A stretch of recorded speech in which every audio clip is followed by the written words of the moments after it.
Өткенде осы студияда әнші Тоқтар Серік болған кезде айтып еді, оқырманның арасында көп пікір талас туғызды. Ол кісінің пікірі, балаларымның, ұлдарымның қалтасын үйден кірген шыққан сайын тексеремін.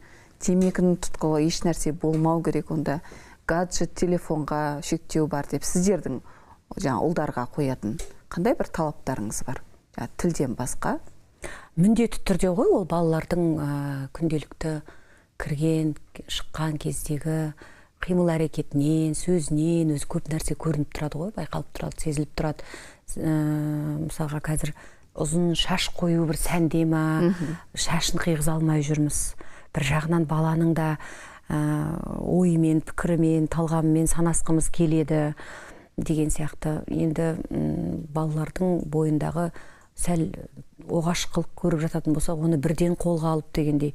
Енді шүкір деп айтайын, бүгінгі таңда бір балаларымның тарапынан мені бір қатты өкпелеткен, не болмаса бір қатты бір ерсі қылықтары менен мектепте болсын, үйде болсын, түсте болсын, сондай бір жағдай болмаған екен.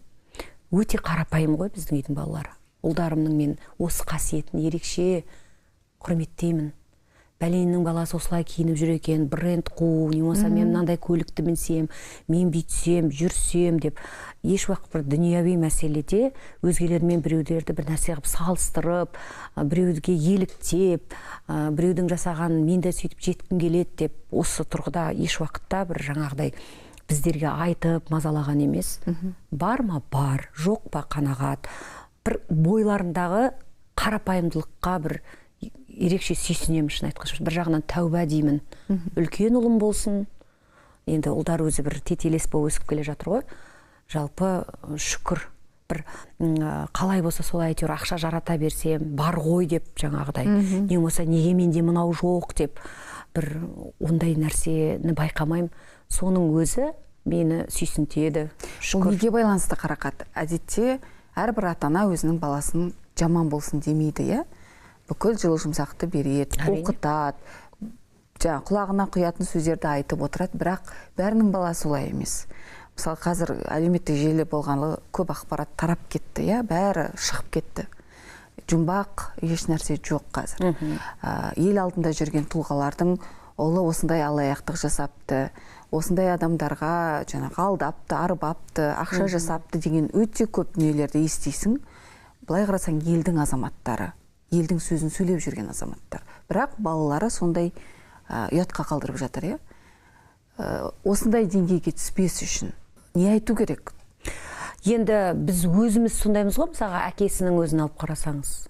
Қатты бір бренд, тренд деп осы бір жылтырап киініп, дүниесін паш етіп, елге бір көрсетіп, не болса мен де кеше ғана айтқандай Қарақат дүркіретіп туған күнін жасап, дүниесін, сыйлықтарын көрсетіп, сынға қалды деген тақырыппен жаңалықтардан шығарып қойыпты.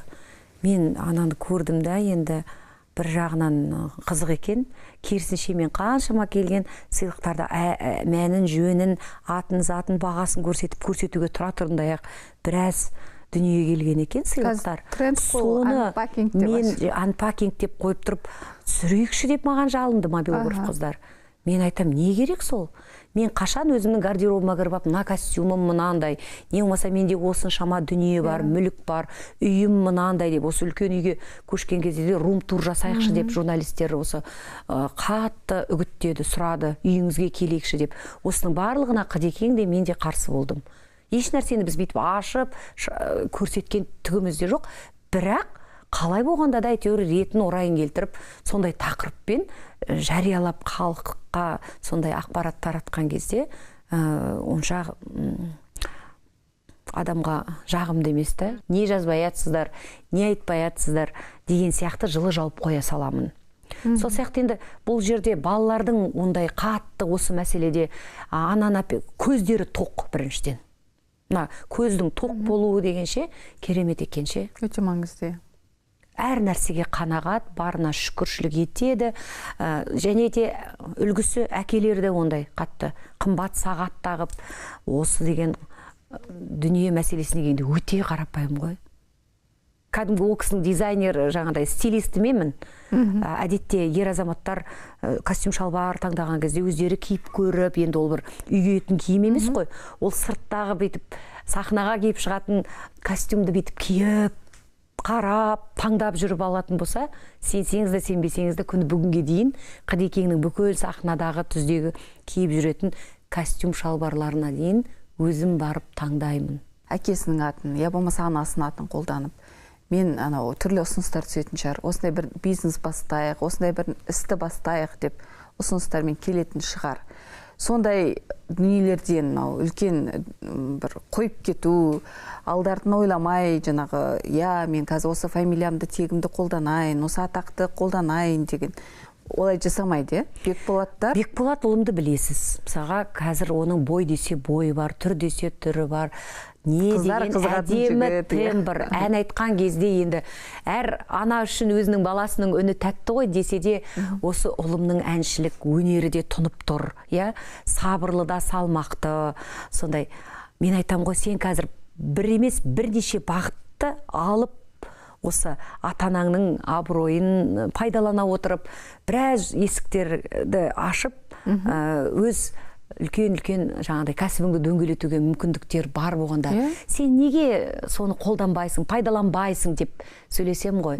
Мені Қадірәлінің ұлы, Қарақаттың ұлы деп танығаннан гөрі жаңағыдай өз талабымен, өз еңбегімен, өз жолыммен, өз бағытыммен, өзіме сүйікті кәсіппен танылғаным маған көбірек ыңғайлы дейді. Керісінше ол одан қысылады, ұялады. Соны айтпаса екен деп тілеп тұрады. Солай деп менді танымаса екен деп тілеп тұрады.